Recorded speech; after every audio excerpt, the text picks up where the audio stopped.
Okay, so now that you've seen the video on the case of Marbury v. Madison and you saw the consequences of that, we need to talk about the Louisiana Purchase. So, our objective here is to understand number one, how the Louisiana Purchase came about and to analyze its consequences. Okay, so we're going to be looking at that right now. First of all, what is the purpose, the reasoning, the justification for what Jefferson did?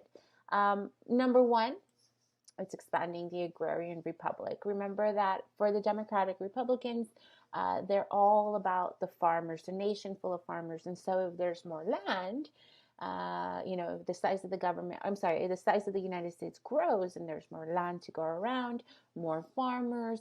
And remember, this is about the virtue of the yeoman farmer, right? The basis for good citizenship. But it doesn't end there. Also, remember that Jefferson really doesn't trust strong central or federal governments, right? So, he's absolutely advocating this vision for a farmers' republic. So, the good moral basis for citizenship, people being self sufficient. It's promoting expansion. So, these are all reasons for and justifications for the Louisiana Purchase. Now, how does it all go down? The first thing to understand here is that, he didn't set out to purchase this entire, uh, you know, uh, territory here. He was interested in buying the port of New Orleans. So if you remember from the last unit, we were talking about, the border disputes with with the Spanish over, where does Florida end and having access to the Mississippi River. And the treaties that we discussed in the previous chapter, they pretty much opened up access to the Mississippi, opened up access to the port of New Orleans, so that American farmers could store grain or whatever, goods that they have to sell on their way to transport. Now, this is why in 1803, he's trying to purchase New Orleans from, of course, Napoleon. Now, Napoleon at the time, he basically comes back with a counter offer.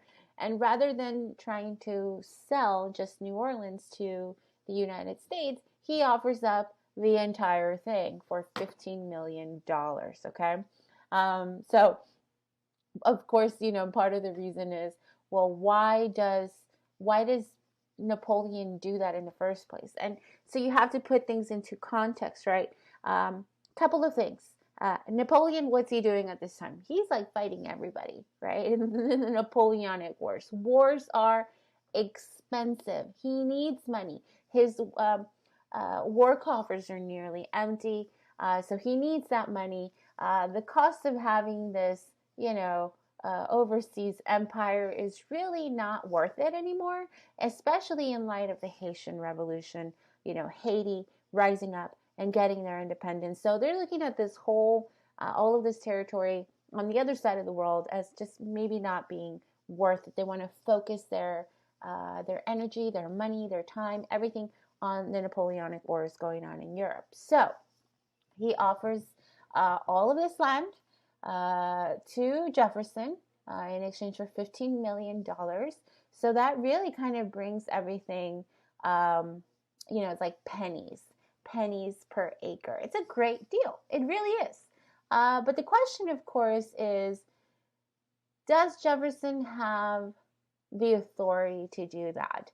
And then, of course, that's where we run into a couple of problems there, because it does double the size of the United States, which is part of, the agrarian vision, right? More land, more farmers, less strong central government.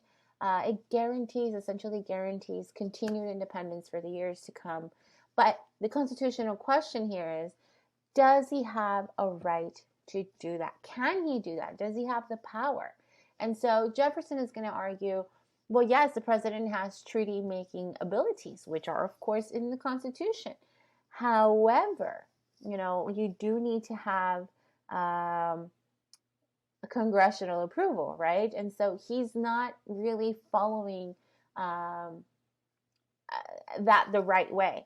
The other thing too is there's nothing explicitly written in the Constitution about buying land. So of course, remember that going into this, he is a strict interpretationist of the Constitution. So in other words, if it doesn't say it there, you cannot do it. And the problem is, well, now that he's president, is like, well, we're going to play fast and loose with it. Let's interpret it by saying that the president has treaty making powers. And so, there's all kinds of people that are going to say that are they going to oppose the purchase of this new territory. One of the arguments is that we are to give money of what we have too little for land of what we already have too much. But at the end of the day, the purchase is going to go through. It literally doubles the size of the United States. And now the question is, well, what's out there? There's all kinds of mystery surrounding all of this, this area. And so for that information, I want you to look at the following video. The link is here in your PowerPoint, but I went ahead and I added the video in the video below. It's the Lewis and Clark expedition. We all know, right, about Meriwether Lewis and William Clark, Sacagawea, right, that they're going to go out there, they're going to write down everything that they see.